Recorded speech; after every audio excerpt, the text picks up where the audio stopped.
Good morning बच्चों, good morning. I hope आप सब ठीक ठाक हो। आओ आगे बढ़ते हैं। हम चैप्टर 1 पे थे और हम चैप्टर 1 के टॉपिक नंबर 9 पे थे। हमने अभी तक चैप्टर 1 में 8 टॉपिक खत्म कर लिए थे। इनफैक्ट 9th टॉपिक के अंदर भी जो इसका कंसेप्ट था वो था book keeping, accounting and accountancy. हमने अच्छे से समझा था what is the meaning of a book keeper, book keeping क्या होती है, जिसके अंदर हम basically identify the financial transactions, then measures those transactions in terms of money, record those transactions and classify them।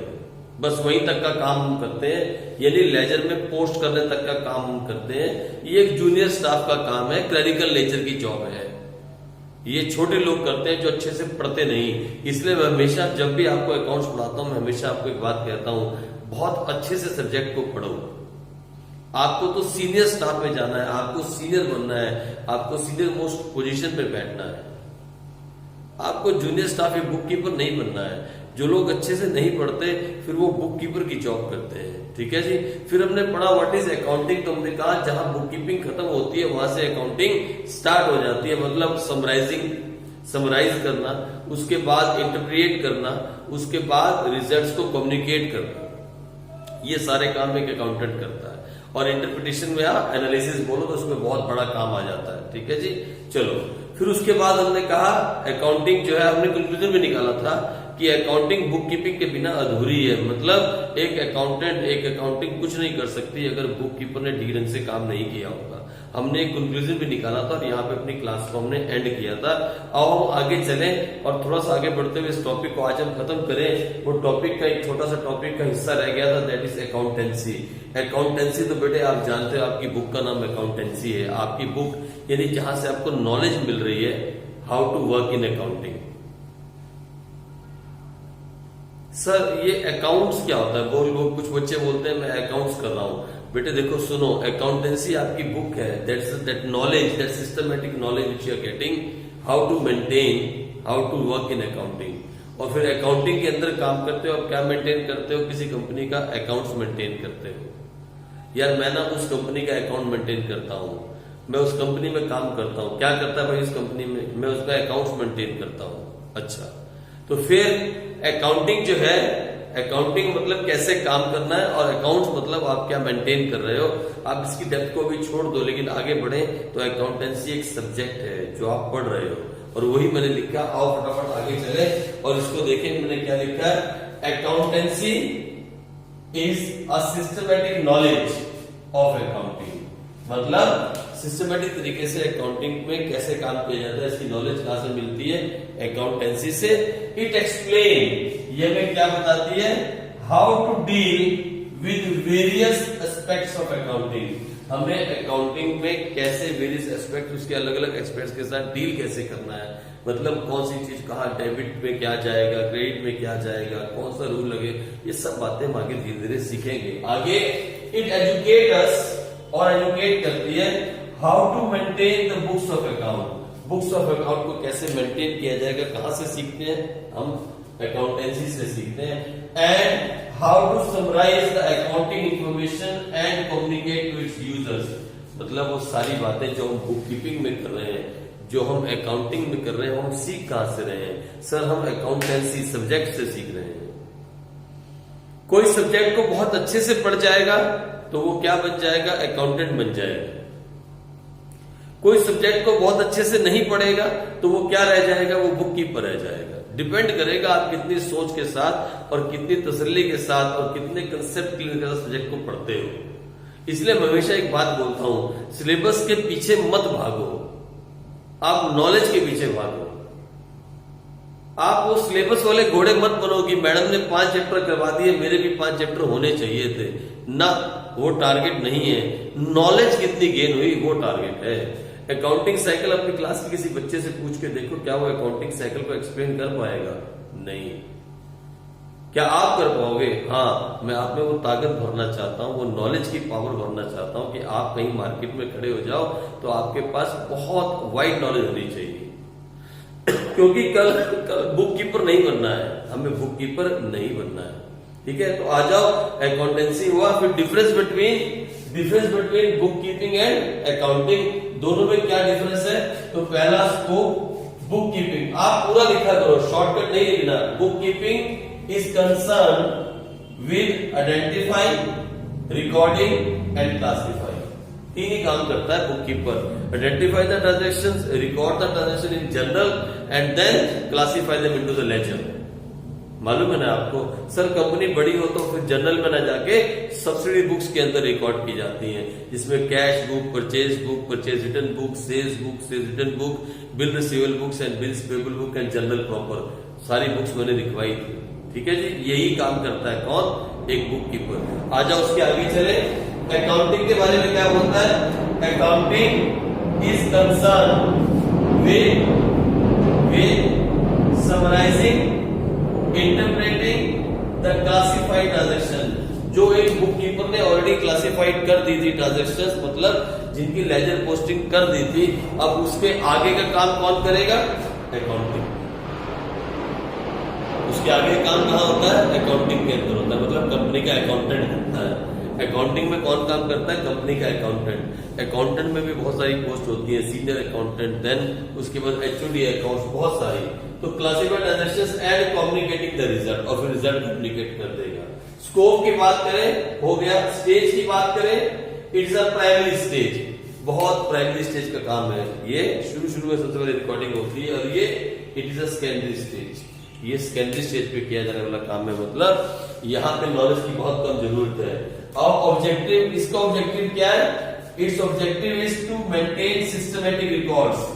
एक बुक कीपर को कोई मतलब नहीं है कंपनी प्रॉफिट कमा रही है, कंपनी लॉस कर रही है, कंपनी में क्या बोलते हैं प्रॉफिट, या कंपनी की फाइनेंशियल पोजीशन की क्या हालत है, कंपनी के असेट्स की क्या हालत है, कंपनी की लायबिलिटीज की, उसका, अरे वो छोटा आदमी है, उससे मतलब है सिर्फ अपनी डाटा एंट्री करते जाने से, रिकॉर्डिंग करते जाने से। वो उतना ही पढ़ा लिखा है, उसने बीकॉम ही पढ़ी है, बस आगे वो पढ़ा ही नहीं, तो वहीं तक काम करेगा, वो वहीं तक काम कर पाएगा। आई मेरी बात समझ? आ जाओ आगे। इसका काम क्या होता है? टू डिटरमाइन प्रॉफिट और loss and financial position, then communicate it to the users. Determine मैंने पता करना कि कंपनी ने प्रॉफिट कमाया या लॉस कमाया, और उसके बाद कंपनी की फाइनल पोजीशन की क्या हालत है, और फिर उस पोजीशन को आगे यूजर्स को बताना, ये अकाउंटिंग का ऑब्जेक्टिव है। Nature of job, it's a routine job, means clerical job. ये एक रूटीन जॉब है, इसमें कुछ नया सीखने को नहीं मिलता है, वही बस कागज आते हैं भरते जाओ, नीचे को करके मुंशी बन जाओ। ये रूटीन जॉब है, क्लरिकल जॉब है, क्लर्क। और ये क्या है? It's a dynamic in nature, ये लाइव जॉब है, इसमें बहुत कुछ नया सीखने को मिलता है। You learn lot of things, हर रोज कुछ नया करते हो, हर रोज एनालाइज करोगे, कुछ यहां से कुछ वहां से कंपेयर करोगे, नई नई चीजें सीखने को मिलती हैं, नई नई रिपोर्ट्स बनाने को मिलती हैं। इसलिए बड़े बनो, अच्छा पढ़ो। ठीक है जी, आ जाओ। ये कौन सी है? Dynamic in nature, means analytical job है, इसमें एनालिसिस करना पड़ता है। ये कौन परफॉर्म करता है? ये जूनियर स्टाफ परफॉर्म करता है, और ये कौन परफॉर्म करता है? सीनियर स्टाफ परफॉर्म करता है। देखो मेरी बात सुनो, आज आपके सामने दो रास्ते हैं, एक जो इस तरफ जाता है और दूसरा जो इस तरफ जाता है। आज आपके सामने दो रास्ते हैं। आज कोई भी ट्यूशन टीचर आपको ये बात नहीं बताएगा, लेकिन मैं आपको एक बात बोल देता हूं, अगर कंसेप्ट क्लियरेंस करके नहीं पढ़ोगे ना, तो एक टाइम पे आगे फिर गिव अप करने लगोगे अकाउंट से। इसीलिए ये वाला रास्ता मत चुनना, थोड़ा पढ़ना लेकिन कंसेप्ट क्लियरेंस के साथ पढ़ना, थोड़ा पढ़ना लेकिन कंसेप्ट क्लियरेंस के साथ पढ़ेंगे। आ जाओ यहाँ पे हम खत्म करें और आगे चले, हम थोड़ा सा डिफरेंस कर ले, difference between accounting and accountancy. वैसे तो आप समझ गए, अकाउंटेंसी एक सब्जेक्ट है जहां से हमें क्या मिलती है? नॉलेज मिलती है। और अकाउंटिंग क्या है? अकाउंटिंग वहां पे हम करते हैं समराइजिंग का काम, इंटरप्रेटिंग का काम और कम्युनिकेटिंग का काम। आप समझ गए होंगे। अकाउंटेंसी के अंदर ही सब कुछ आ जाता है, बुक कीपिंग अकाउंटेंसी के अंदर आ जाती है, अकाउंटिंग भी उसके अंदर ही आ जाती है अकाउंटेंसी में। तो अकाउंटेंसी एक और वाइडर टर्म हो गई, जिसके अंदर बुक कीपिंग भी आ जाती है, जिसके अंदर अकाउंटिंग भी आ जाती है। आई होप आप उसका डिफरेंस खुद भी लिख सकते हो, आप उसका डिफरेंस खुद भी लिख सकते हो। चलो, लेकिन मैं करता हूं आपके लिए, आपको 2-3 डिफरेंस लिखवा दूं, फिर हम आगे बढ़े। आप ये नोट कर लो, फिर हम अगले टॉपिक पे चलते हैं, टॉपिक नंबर 10 की तरफ। आ जाओ।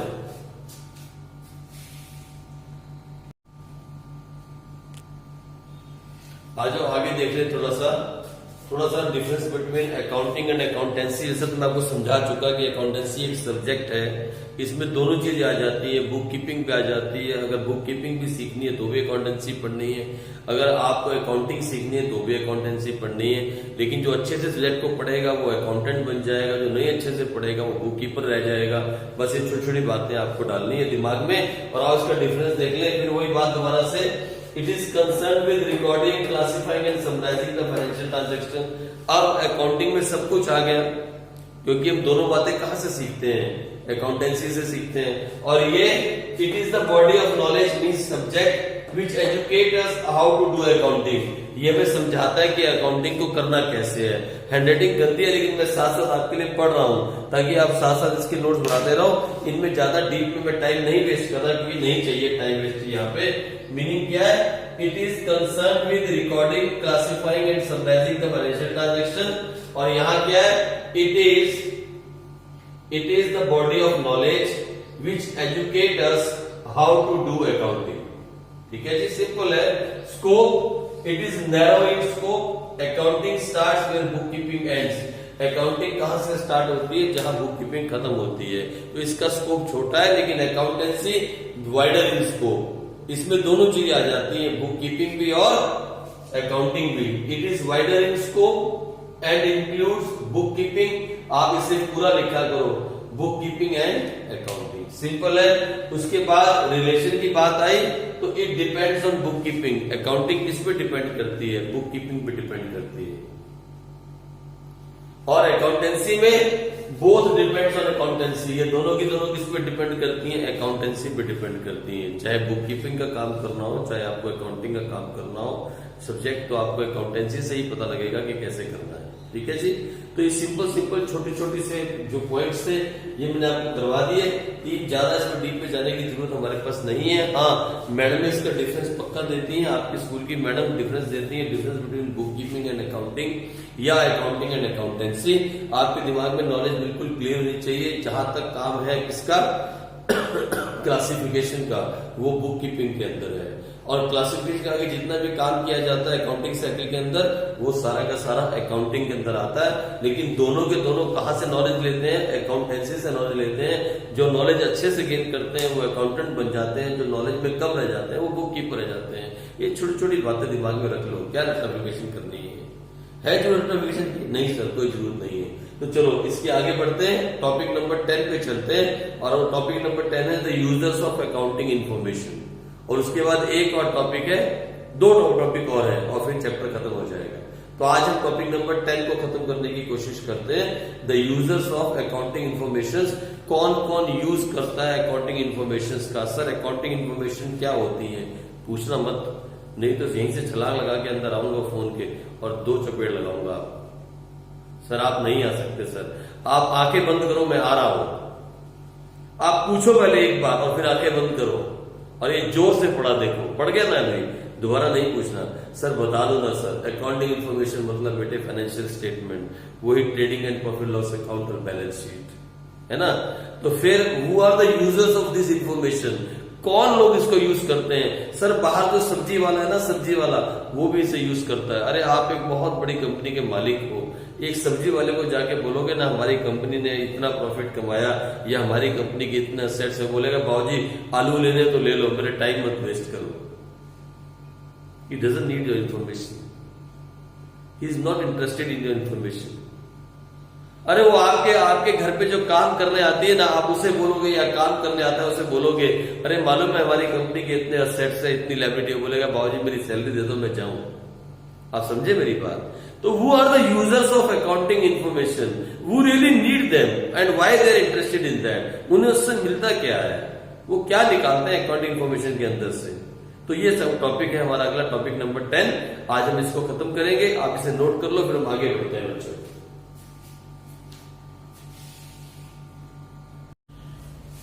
आज हम बच्चों टॉपिक नंबर 10 करते हैं। Topic number 10 users of accounting information. Users का मैंने कौन कौन अकाउंटिंग इन्फॉर्मेशन को यूज करता है, और अकाउंटिंग इन्फॉर्मेशन का मतलब तो आप अच्छे से समझ गए ना। अब तो नहीं पूछोगे, नहीं सर नहीं हमने अभी अभी मार खाई, अब हम नहीं पूछेंगे। तो कौन कौन उस इंफॉर्मेशन को यूज करेंगे? मैंने कहा ना, एक बात सब्जी बेचने वाला, आपके घर में काम करने वाली या काम करने वाला, या आपके आस पड़ोस में रहने वाले वो लोग जो पढ़े लिखे नहीं है, वो अकाउंटिंग इंफॉर्मेशन के बारे में कुछ नहीं समझते। उन्हें इससे कोई मतलब नहीं है कि आपकी कंपनी क्या कर रही है, क्या नहीं कर रही है। तो कौन से वो लोग हैं जो डायरेक्टली या इनडायरेक्टली आपकी कंपनी के साथ रिलेटेड हैं? वही तो है दोस्त they need the accounting information. तो हमने उसको दो में बांट दिया। कौन सा? एक तो इंटरनल यूजर्स जो कंपनी के अंदर के लोग हैं, और एक एक्सटर्नल यूजर्स जो कंपनी के बाहर के हैं लेकिन वो कंपनी से किसी न किसी तरीके से जुड़े हैं। सर वो कैसे जुड़े हैं? सर फेविकॉल से जुड़े हैं? अरे नहीं, मान लो एक क्रेडिटर जो कंपनी में माल सप्लाई करता है। क्रेडिटर कौन होता है?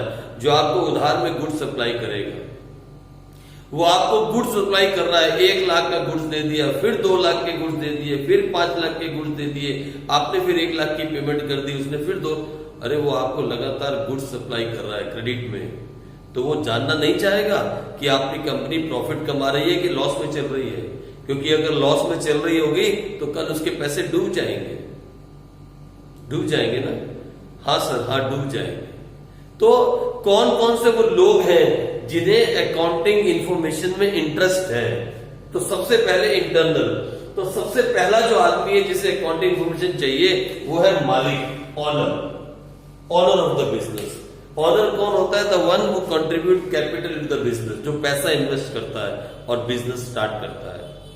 और सारे के सारा रिस्क जो है बिजनेस का कौन बियर करता है? Honour.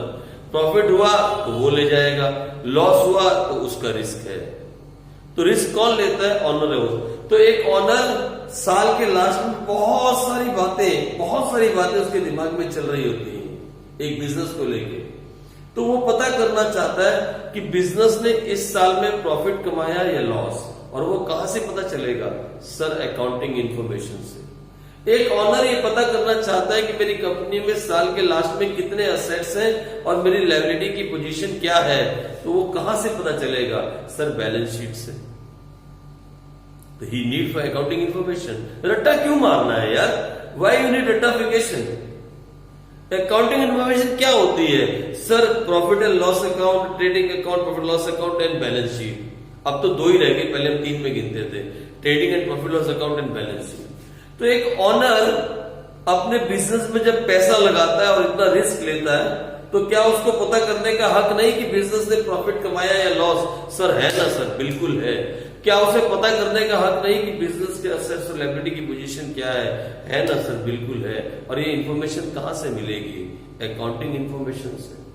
So he is the user of accounting information. ये पढ़ लो, थोड़ा सा लिखा, आप ज्यादा भी लिख सकते हो, आप इससे और ज्यादा लिख सकते हो, ये लिमिट्स नहीं है, इससे ज्यादा जा सकते हो, एग्जांपल दे सकते हो।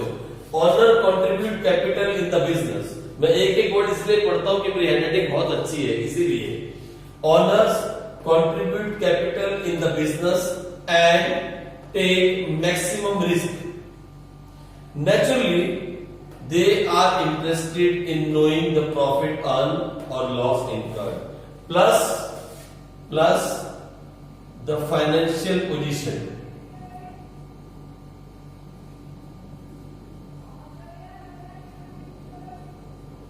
Plus the financial position means liabilities and assets.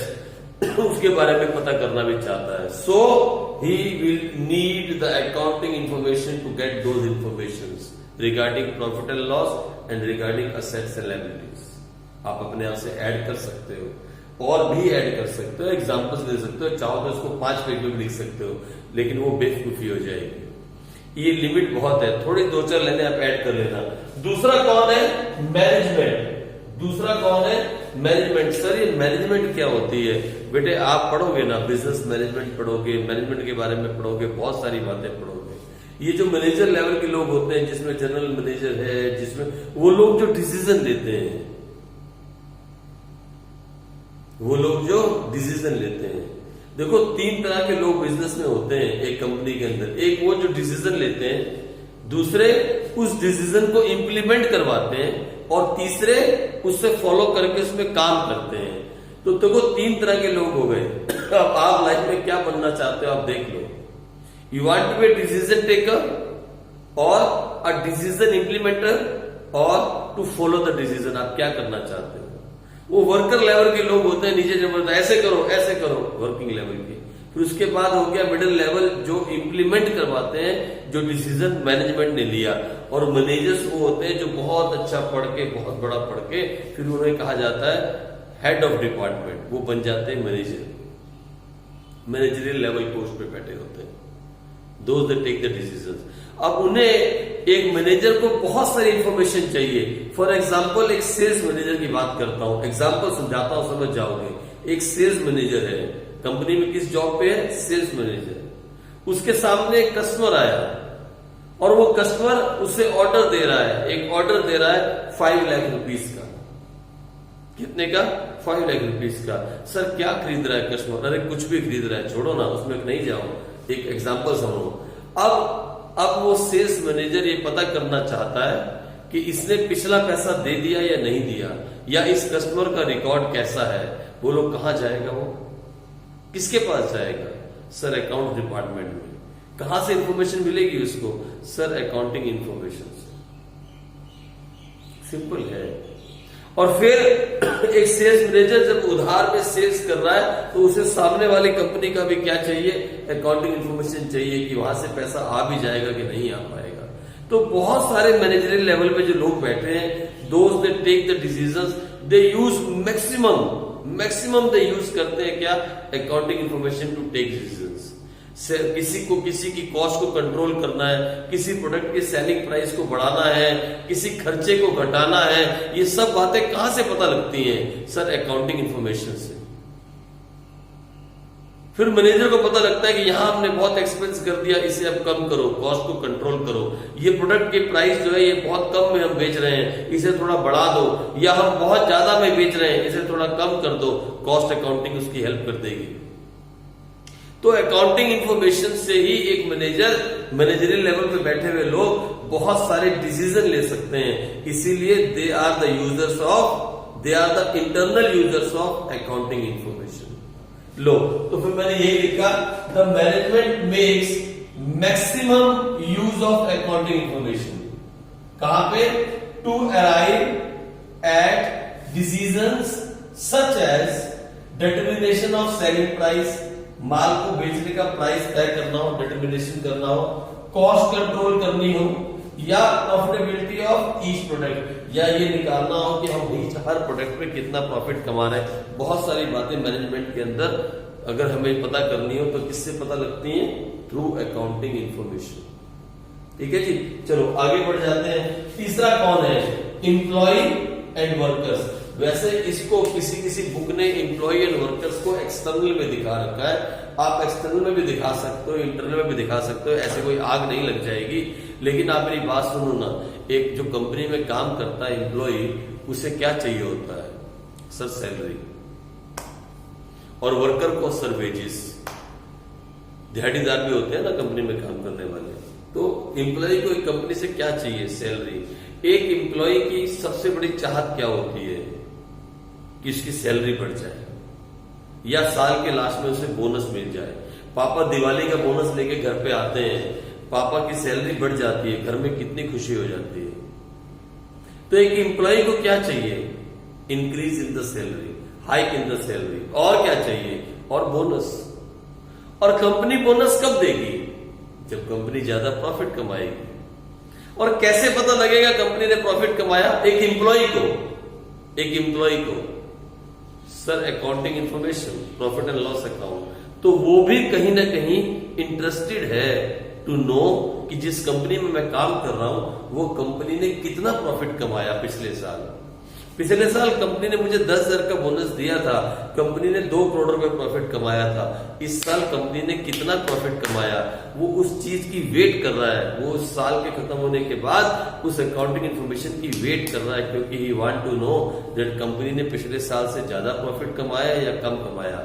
उसे मालूम नहीं चलेगा क्योंकि वो अकाउंट्स डिपार्टमेंट के अंदर काम नहीं करता, लेकिन अकाउंटिंग इंफॉर्मेशन से उसे पता चल जाएगा कि बिजनेस ने प्रॉफिट ज्यादा कमाया या कम। अगर प्रॉफिट ज्यादा कमाया होगा तो उसके दिल में एक तसल्ली होगी that I am going to get more bonus, क्योंकि कंपनियां साल के लास्ट में बोनस देती हैं अपने एम्प्लॉइज को। आई बात समझ में? उसका डायरेक्टली कोई इंटरेस्ट नहीं है, बस उसका इंटरेस्ट तो ये है कि कंपनी ज्यादा कमाए तो मुझे ज्यादा बोनस मिले। अब ज्यादा कमाए तो कैसे पता लगे ज्यादा कमाया या कम? Accounting information.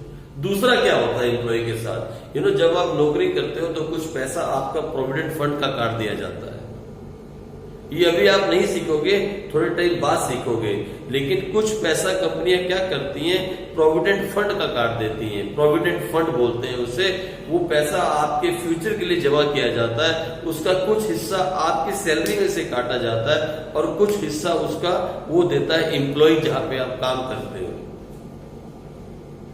तो आपके प्रोविडेंट फंड में आपका पैसा पहुंच गया या नहीं पहुंचा, इसका पता भी कहां से लगता है? अकाउंटिंग इंफॉर्मेशन से लग जाता है। ये भी एम्प्लॉय के अंदर एक तरह से इंटरेस्ट होता है टू नो अबाउट इट। ठीक है जी, तो ये लो क्या हुआ, employ and workers are entitled to bonus and salary hike. दो चीजों के अंदर, या तो बोनस या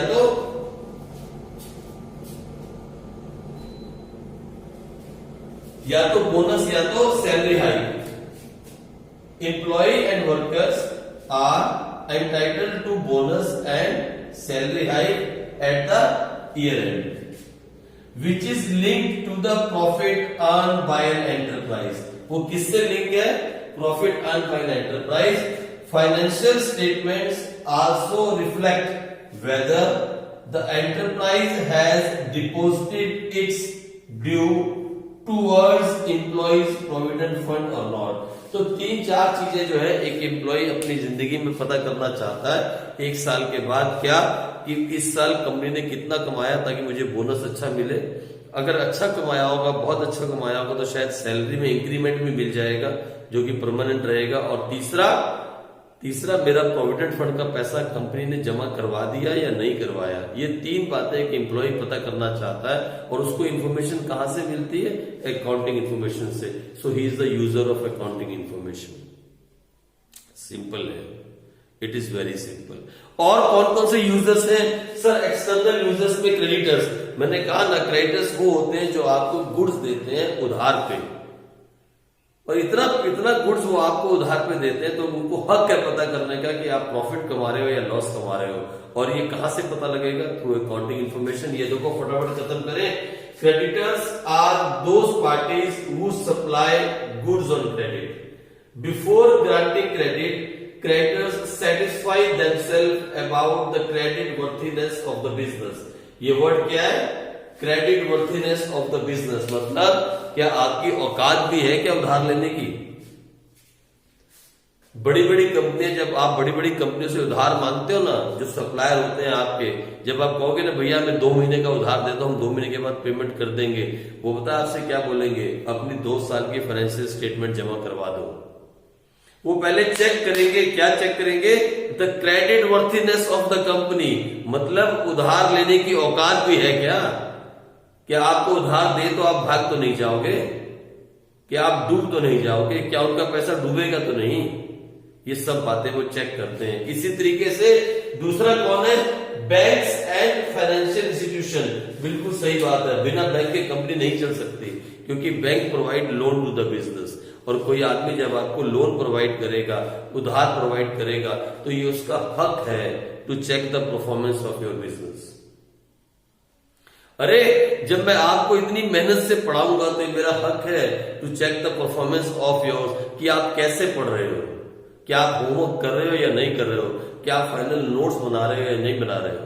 इसी तरीके जब एक बैंक एक बिजनेस को पैसा उधार दे रहा है, एडवांस में पैसा उधार दे रखा है, तो उसे हक है अपनी परफॉर्मेंस चेक करने का, कहीं वो पैसा डूब तो नहीं जाएगा, कहीं वो पैसा डूब तो नहीं जाएगा, क्या वो लोन रिकवर हो भी पाएगा या वो लोन डूब तो नहीं जाएगा।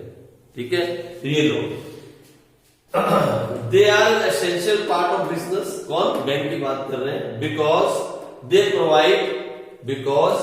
Provide loan to business, they are interested in the performance of business to make sure मैं सही करके लिख रहा हूं और बोल भी रहा हूं साथ में, to make sure the recovery of their loan, to make sure the recovery of their loan. इसलिए वो परफॉर्मेंस चेक करना चाहते हैं। और ये परफॉर्मेंस कहां से पता लगेगी? सर अकाउंटिंग इंफॉर्मेशन से। और कौन है? गवर्नमेंट। अरे गवर्नमेंट मालूम है कैसे चलती है? गवर्नमेंट चलती है टैक्स पे। ये गवर्नमेंट जो भी खर्चा करती है ना, तो गवर्नमेंट का रेवेन्यू क्या है? आपका टैक्स, जो टैक्स आप लोग भरते हो। और टैक्स कौन भरेगा? जो कमाएगा।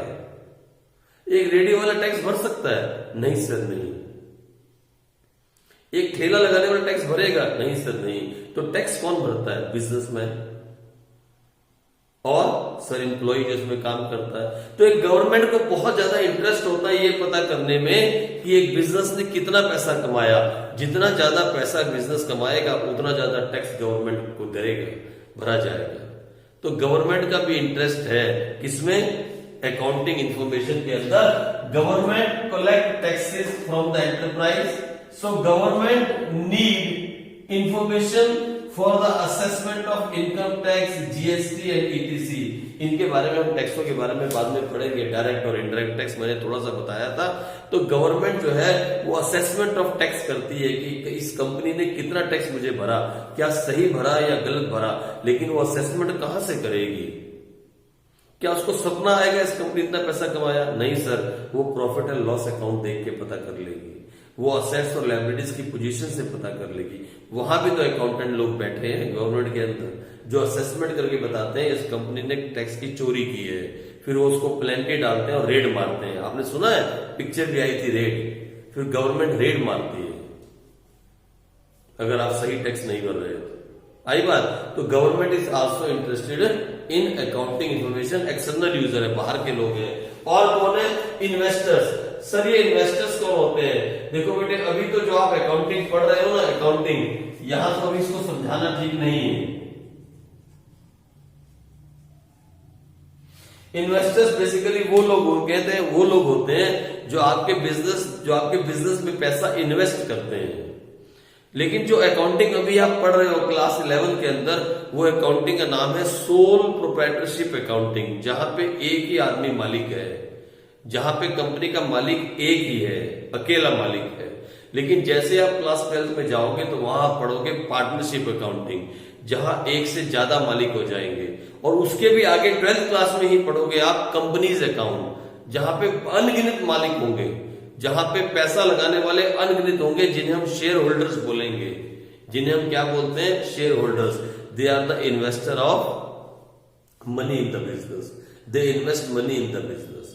ये वो लोग हैं जो डायरेक्टली बिजनेस के अंदर इन्वॉल्व नहीं है, पर उन्होंने अपना पैसा बिजनेस में डाल रखा है, शेयर्स बाय कर रखे हैं, डिबेंचर्स बाय किए हुए हैं। ये वर्ड्स मैं भी आपको समझाना नहीं चाहता, आपको कंफ्यूज नहीं करना चाहता।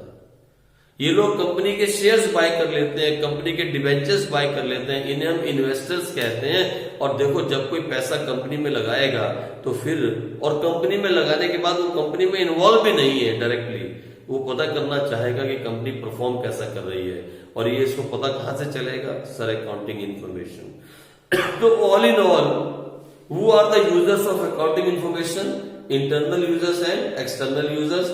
इंटरनल में owner, management and employees and workers, और एक्सटर्नल में वो सारे लोग जो इनडायरेक्टली कंपनी के साथ जुड़े हुए हैं, government, creditors, banks and financial institutions, और उसके बाद इन्वेस्टर्स। सर और भी कोई हो सकता है? हाँ, और भी बहुत सारे लोग हो सकते हैं बेटे, और भी बहुत सारे लोग हो सकते हैं। आपकी बुक और भी बहुत सारे लोगों को बता सकती है। कंपटीटर्स, जो आपके कंपटीटर्स हैं, जो सेम प्रोडक्ट बना रहे हैं जो आप बना रहे हो, they are also interested in that.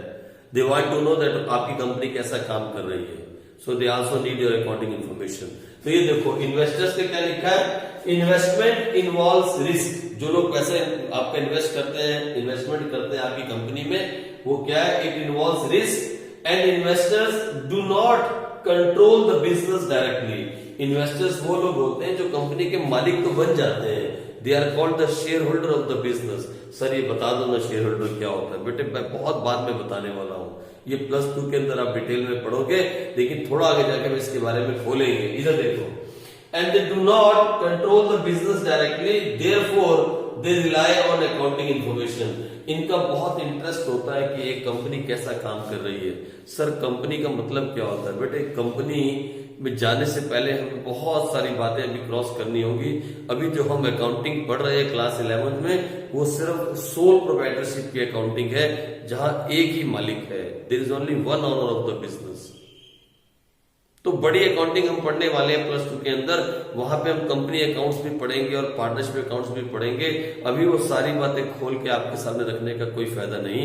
तो बस अभी तो इतनी सी बात आप समझो, these are the people interested in accounting information, they are internal and they are external and there are more also. Competitor भी हो सकता है, टैक्स अथॉरिटीज, और भी बहुत कुछ बुक में लिखा है, लेकिन these are the main things. ठीक है, तो ये हो गया टॉपिक नंबर 10। आप इसे नोट कर लो। हम कल मिलेंगे और कल करेंगे last, what are the attributes और what are the characteristics of a good accounting information. एक अच्छी अकाउंटिंग इंफॉर्मेशन कैसी होनी चाहिए, पहले एक टॉपिक ये रह गया। और दूसरा, what is the role of accounting in business. बस ये 2 टॉपिक हम कल खत्म करके इस चैप्टर का एंड करेंगे और चलेंगे पहले प्रैक्टिकल चैप्टर के ऊपर, जिसका नाम है अकाउंटिंग इक्वेशन। ठीक है बेटा, आप नोट कर लो, कल मिलेंगे, तब तक के लिए बाय बच्चों।